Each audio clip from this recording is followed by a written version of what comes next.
दोबारा संबंध यानी तुम्हारे साथ ही रहूं दोबारा भी, जब कभी तुम्हारा जन्म हो तो तुम्हारे साथ साथ ही मैं रहूं, तुम्हारे साथ साथ ही मेरा जन्म हो।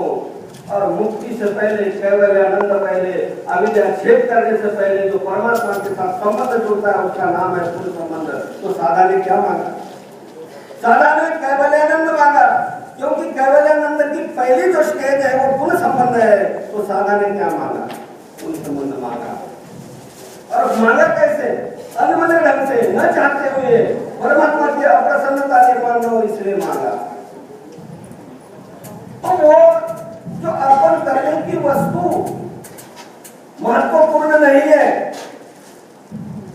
पत्रम पुष्पम महत्वपूर्ण नहीं है, उस पत्रम पुष्पम के पीछे जो तुम्हारा हमारा भाव है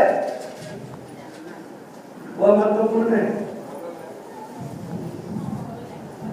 तो पहले तो संसार में से कोई भी वस्तु आपकी अपनी नहीं है, सारा संसार परमात्मा का है, सारी जड़ चेतन वस्तुएं परमात्मा की है, त्वदीय वस्तु गोविंद है, ये सारी वस्तुएं परमात्मा तुम्हारी है। अब परमात्मा की वस्तु परमात्मा के प्रति अर्पण करने के लिए तुम्हारे अंदर जो तुमने निर्माण किया हुआ जो अहंकार है, उस अहंकार को गला करके श्रद्धा से युक्त होकर के यदि तुम पत्र पुष्प परमात्मा के चरणों में अर्पित करते हो तो परमात्मा उसका स्वीकार करते हैं। अगर वो श्रद्धा नहीं है तो स्वीकार करने का कोई अर्थ नहीं निकलता।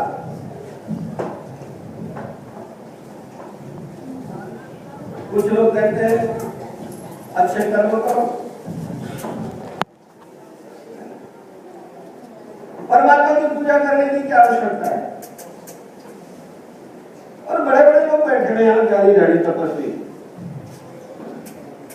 घर में ही तो पूजा है, मंदिर जाने की क्या जरूरत है? ऐसा भी कहते हैं। उसको वहां पंडित है, वो कहते हैं मोक्ष के लिए संसार का त्याग कोई जरूरी है? ऐसे भी पंडित बैठे हैं अपने मन से। तो कहते क्या जरूरत है परमात्मा की? अब मेरे पास कोई नौकर है, वो मेरे को नमस्ते करे ना करे, लेकिन काम ठीक ढंग से करता है तो मैं खुश हूँ उसके ऊपर। मैं उसको पगार पेमेंट भी देता हूँ और कभी प्रसन्न होकर के दिवाली दशहरे पे अधिक पैसा भी दे देता हूँ, वो मुझे नमस्कार करेगा करे। जब मैं एक सामान्य व्यक्ति, मेरा नौकर काम ठीक करता है, मुझे नमस्कार नहीं करता, फिर भी मैं प्रसन्न हूँ, तो परमात्मा, मैं जब काम अच्छा करूँ तो क्या परमात्मा प्रसन्न नहीं होंगे? जब मैं अपना संसार का काम अच्छा करता हूँ तो परमात्मा प्रसन्न होंगे। तो इसके लिए पूजा पाठ करने की क्या आवश्यकता है? अरे भाई, कौन सा काम, कौन सा कर्म अच्छा है और कौन सा माड़ा है, इसकी भी तो समझ होनी चाहिए। कौन सा कर्म अच्छा है? मैंने पीछे एक उदाहरण दिया था, आपके दिमाग में हो या ना हो, या किसी ने सुना ना हो तो दोबारा मैं सुनाता हूँ आपको, कि जो कर रहे हो वो करना इतना महत्वपूर्ण नहीं है, उस करने के पीछे तुम्हारा जो हेतु है, तुम्हारा जो भाव है, तुम्हारा जो रीजन है, वो महत्वपूर्ण है। एक आदमी ने, गांव में बड़ी पानी की किल्लत है, बड़े दूर दूर से मटके में सर पे ढोकर के पानी लाना पड़ता है, बड़ी मुश्किल है पानी के लिए, बड़ा हाहाकार मचा हुआ है, गांव में पानी नहीं है। तो एक आदमी ने 10,000 रुपए खर्च करके बढ़िया सा कुआं बनाया, उसमें बड़ा पानी लगा, और पानी लगने के कारण पूरा गांव खुशहाल हो गया। सारे लोग उसको आशीष देने लगे कि बहुत बड़ी समस्या पानी की उसने जो है वो दूर कर दी। उसके मित्र ने, देखिए मैं क्या कहना चाहता हूं, जरा ध्यान दीजिए, उसके मित्र ने कहा, अरे इतना बड़ा खर्चा कर दिया तुमने, 10,000 रुपया मोदी गाँव के लिए। कहते भाई देख, 1.5 महीने बाद चुनाव आने वाले हैं। क्या कहता है? 1.5 महीने बाद चुनाव आने वाले हैं और 10,000 रुपए में मैंने पूरे गांव के वोट अपने हाथ में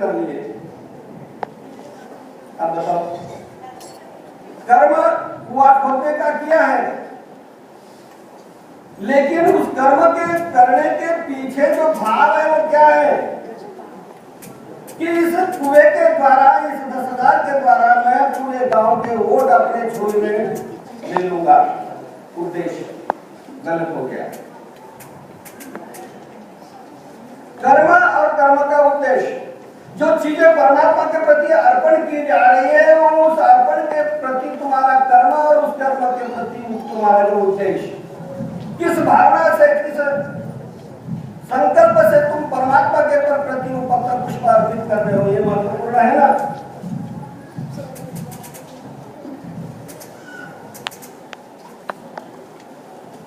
क्रोध के कारण, ये भी उदाहरण मैंने आपको दिया था। चाणक्य को गुस्सा आया, क्रोध आया, चाणक्य ने राजनीति शास्त्र, अर्थशास्त्र बनाया। संसार का सबसे बड़ा अर्थशास्त्री जो है वो चाणक्य है, और उसके द्वारा जो निर्मित हुआ ग्रंथ है अर्थशास्त्र, राजनीति शास्त्र, वो चाणक्य के द्वारा निर्मित हुआ है। चाणक्य को क्रोध आया, गुस्सा आया, उस गुस्से के कारण चाणक्य ने अर्थशास्त्र लिखा। लेकिन इसका अर्थ यह है क्या कि क्रोध अच्छी चीज है? क्रोध के कारण बेशक अर्थशास्त्र आपके हाथ में आया, लेकिन इसका अर्थ ये नहीं कि क्रोध अच्छा है। तो ये तो कौन से कर्म के द्वारा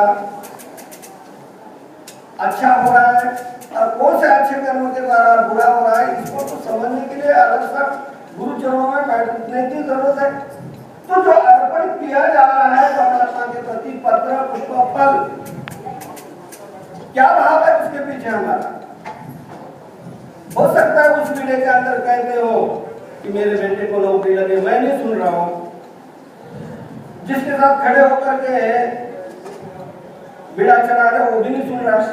हो सकता है मेरे या बाबा जी का हाथ लगा करके आप लोग बीड़ा चढ़ा रहे हो, और मुझे भी नहीं पता लगेगा, बाबा जी को पता नहीं लगेगा, लेकिन परमात्मा को तो पता लगेगा कि ये बीड़ा जो चढ़ाया जा रहा है वो किसने चढ़ाया जा रहा है, कि मेरे बेटे को नौकरी मिल जाए, मुकदमे में मेरी जीत हो जाए, मेरी लड़की की शादी हो जाए, या लड़का अच्छा मिले, या मेरी दुकान अच्छी चले।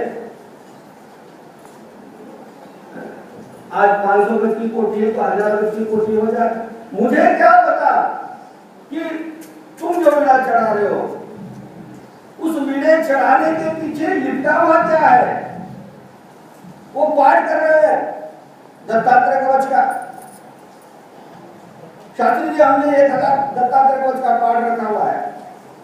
अरे रखा हुआ है, उस रखने के पीछे भाव क्या है तुम्हारा?